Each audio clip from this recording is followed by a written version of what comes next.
पण सर, या ठिकाणी जी पांडवकालीन बारव म्हणजे बावडी आहे,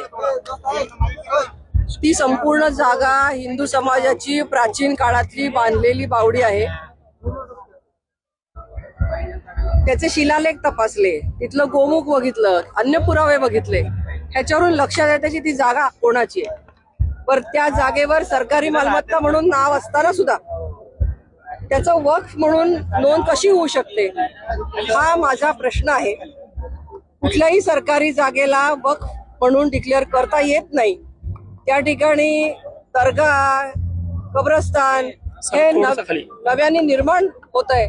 तक्रार करून सुद्धा परत निर्माण होत आहे.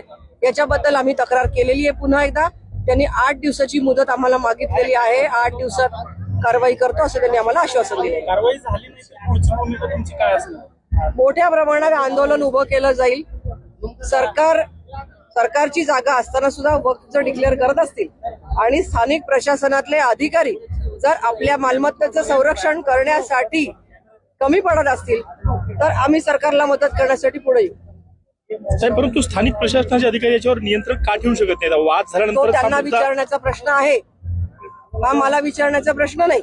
वारंवार आम्ही तक्रारी दिल्या, पुरावे दिले. याच्यापेक्षा माणसं काय करणार? आणि जे हिंदू कार्यकर्ते, नागरिक, सर्वसामान्य नागरिक ज्या वेळेला तक्रार करतात त्यांच्यावरच गुन्हे दाखल करायचे, त्यांनाच वारंवार पोलीस स्टेशन मध्ये बोलून अडकून ठेवायचं, हा कुठला कारभार आहे? त्याच्यामुळे या सगळ्या गोष्टीला आम्ही गांभीर्याने घेतलेला आहे.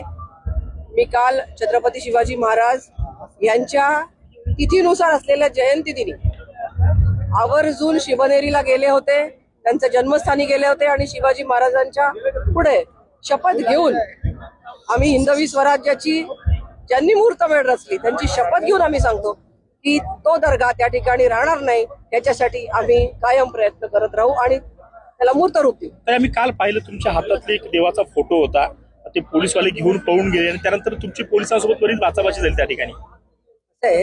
शासनाला न विचारता आणि अनधिकृतपणे जर ठिकाणी चांद तारा लावला जात असेल, मजार केली जात असेल, मला सांगा, मुस्लिम धर्मियांमध्ये सुद्धा नमाज पडताना असलेली जागा ही स्वतःच्या मालकीची असावी अशा प्रकारचं धोरण आहे असं त्यांच्यामध्ये त्यांच्या धर्मग्रंथामध्ये लिहिलेलं आहे.